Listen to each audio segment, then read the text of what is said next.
Assalamualaikum warahmatullahi wabarakatuh. Bismillahirrahmanirrahim. Alhamdulillahi rabbil alamin. Wassalatu wassalamu ala asrafil anbiya'i wal mursalin wa ala alihi wa sahbihi ajmain. Allahumma inna nas'aluka ridhaka wal jannah wa na'udzubika min sakhatika wan nar. Terima kasih kepada Al-Fadhil Ustaz Saharudin dan Al-Fadhil Ustaz Muhammad Jalil yang sudi memberikan saya sedikit ruang dan peluang untuk saya menyampaikan sedikit wacana tazkirah pada kali ini. Muslimin dan muslimat, hadirin dan hadirat, tuan-tuan dan puan-puan yang dirahmati Allah Subhanahu wa taala. Pertamanya, saya menginsafi diri saya, bagaikan anak yang belum khatam ilmu pengajiannya. Ibarat kail panjang sejengkal, ibarat kain pendek sehasta, ilmu pun baru setahun jagung. Namun atas amanah yang diberikan, saya tampil untuk menyampaikan tazkirah ini. Mudah-mudahan jika ada sepatah dua kalam atau sebaris ayat yang boleh dijadikan ilmu pada hari ini, tuan-tuan dan puan-puan jualah pendengar yang paling utama. Tajuk tazkirah kita pada hari ini ialah bersediakah kita untuk Ramadan. Jadi tuan-tuan dan puan-puan, kita mulakan tazkirah kita pada pagi ini dengan ahlan wa sahlan ya Ramadan. Apakah persediaan kita untuk menyambut kedatangan Ramadan yang dianggap bulan yang termulia di dalam bulan-bulan Islam? Adakah kita di antara golongan yang menunggu-nunggu kehadiran bulan Ramadan ini? Ataupun kehadiran bulan Ramadan kali ini dianggap biasa-biasa sahaja, sama seperti bulan-bulan yang lain. Selama setahun tidak berlapar. Jadi pada bulan ini sediakah kita untuk berlapar kembali? Setelah setahun kita jarang-jarang sekali membaca Al-Quran dan qiyam. Mampukah kita melakukannya pada bulan Ramadan ini? Setelah setahun, jarang-jarang sekali kita bangun mendirikan Qiyamul Lail. Persoalannya, mampukah kita melakukannya pada bulan yang penuh barakah ini? Jadi tuan-tuan dan puan-puan yang dirahmati Allah Subhanahu wa taala, sesungguhnya Ramadan itu adalah bulan yang paling mulia yang diturunkan di dalamnya Al-Quran. Di dalamnya terdapat pelbagai kelebihan yang harus dikejar oleh setiap umat Islam bagi mempertingkatkan kualiti keimanan dan ketakwaan. Sebab itu tuan-tuan dan puan-puan, Allah berfirman di dalam surah Al-Baqarah ayat 183. A'udzubillahi minasyaitonirrajim. Bismillahirrahmanirrahim. Ya ayyuhallazina amanu kutiba alaikumusiyam kama kutiba alal ladzina min qablikum la'allakum tattaqun. Yang bermaksud, wahai orang-orang yang beriman, diwajibkan ke atas kamu berpuasa sebagaimana diwajibkan ke atas mereka yang dahulu daripada kamu, moga-moga kamu bertakwa. Di dalam bulan puasa ini, tuan-tuan dan puan-puan, seorang muslim dilatih untuk mengawal diri daripada berlebih-lebihan dalam pelbagai bidang, terutamanya daripada keinginan memuaskan syahwat di siang hari. Apa yang penting buat masa ini ialah kita membuat persediaan yang sesuai agar kita akan dapat mendidik diri kita dengan cara yang terbaik dan akan menjulang piala takwa di akhir bulan Ramadan nanti. Maka itu kita haruslah merebut peluang dan ruang yang Allah berikan kepada kita semua untuk melaksanakan apa-apa saja yang disediakan dalam bulan Ramadan, seperti kita berpuasa selama sebulan, kita melaksanakan solat tarawih, kita melaksanakan Qiyamul Lail, malam Lailatul Qadar dan sebagainya. Justru kita janganlah melepaskan peluang ini, kerana bagi sesiapa yang terlepas peluang, ini akan mengalami kerugian yang amat besar dan belum tentu lagi kita akan dapat bersua pada bulan Ramadan akan datang. Sebab itu tuan-tuan dan puan-puan, sabda Rasulullah sallallahu alaihi wasallam kita dengarkan. Bismillahirrahmanirrahim. Qad ja'akum Ramadanu syahrun mubarakun iftaradallahu alaikum siyamahu tuftahu fihi abwabul jannati wa ughlaqu fihi abwabul jahim.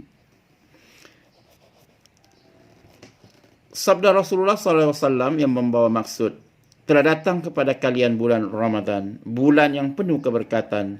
Allah telah mewajibkan kepada kalian untuk berpuasa. Pada bulan itu Allah membuka apa tuan-tuan dan puan-puan? Membuka segala pintu-pintu syurga dan menutup segala pintu-pintu neraka.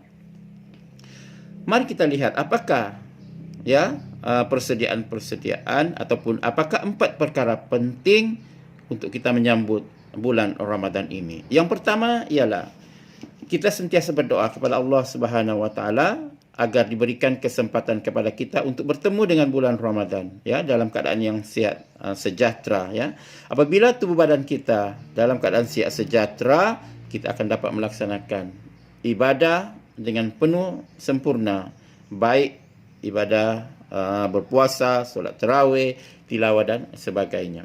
Yang kedua, kita haruslah menimbulkan rasa gairah dan bergembira dengan kedatangan bulan Ramadan ini. Wujudkanlah suasana yang ceria di dalam rumah tuan-tuan dan puan-puan untuk kita menghadapi Ramadan dengan meletakkan poster-poster galakkan ibadah dan kelebihan Ramadan di dinding dan juga di pintu-pintu rumah. Kita juga boleh membeli CD Al-Quran yang baru, kita memasang CD Al-Quran dan kita mendengar ayat-ayat suci Al-Quran yang dibacakan. Yang ketiga, kita merancang kegiatan yang memberikan manfaat sebesar mungkin daripada bulan Ramadan ini. Ini kerana Ramadan amat singkat, iaitu hanya sebulan sahaja. Maka penuhilah setiap detik-detik Ramadan dengan amalan yang berharga yang dapat meningkatkan diri kita kepada Allah Subhanahu wa taala. Seterusnya, tuan-tuan dan puan-puan, sambutlah Ramadan dengan tekad untuk kita meninggalkan dosa-dosa yang lalu yang pernah kita lakukan dan kita meninggalkan tabiat buruk seperti perbuatan mengumpat, mengadu domba, berbohong dan seterusnya, memfitnah. Jadi tinggalkanlah semua perkara-perkara buruk ini pada bulan Ramadan. Yang keempat, persiapan hati dan jiwa. Ini yang sangat penting sekali Persiapan ini akan mengatasi persiapan yang lain. Kerana hati dan jiwa yang bersih akan melahirkan jiwa yang benar-benar insaf dan mampu membuat perubahan kepada diri kita sendiri. Ayo kita koreksi diri kita. Kita kenal pasti kelemahan diri sendiri. Kita timbulkan perasaan untuk memperbaiki diri sepanjang bulan Ramadan. Maka Ramadan ini akan menghasilkan buah keimanan yang sangat-sangat manis yang akan disambut dalam bulan Syawal nanti. Tuan-tuan dan puan-puan yang dirahmati Allah Subhanahu wa taala, kadang-kadang bermacam-macam persiapan yang dilakukan oleh kita ketika menyambut kedatangan Ramadan.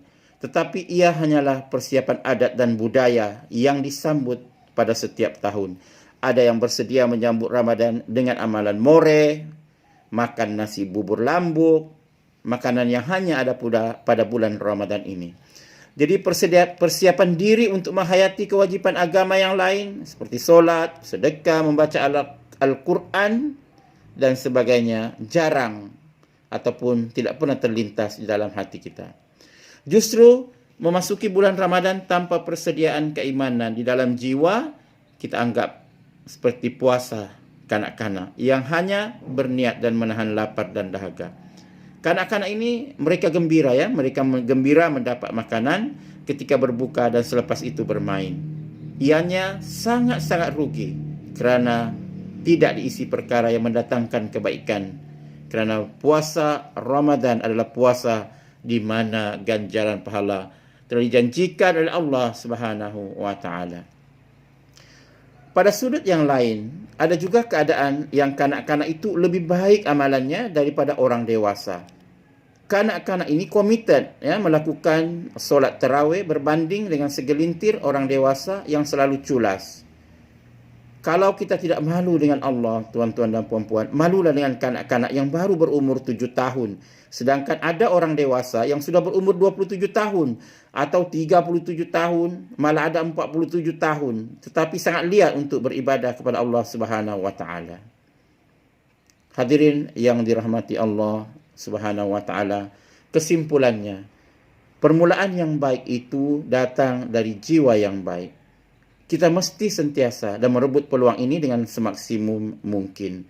Janganlah kita sia-siakan peluang keemasan ini dan jangan pula membiarkannya berlalu tanpa dimanfaatkan. Kelak ia akan membawa kerugian kepada kita.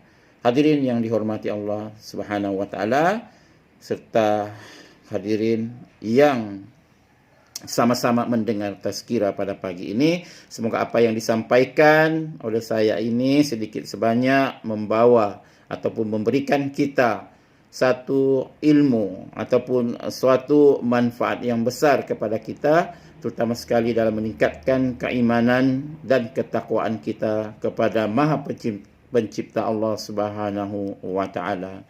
Jadi cukup setakat ini dahulu. Semoga apa yang saya kongsikan pada pagi ini dapat memberikan ilmu dan keimanan kita akan bertambah, khususnya pada bulan yang mulia ini. Tuan-tuan dan puan-puan, segala yang baik itu daripada Allah Subhanahu wa taala, dan jika ada sebarang kekurangan itu datang daripada saya sendiri.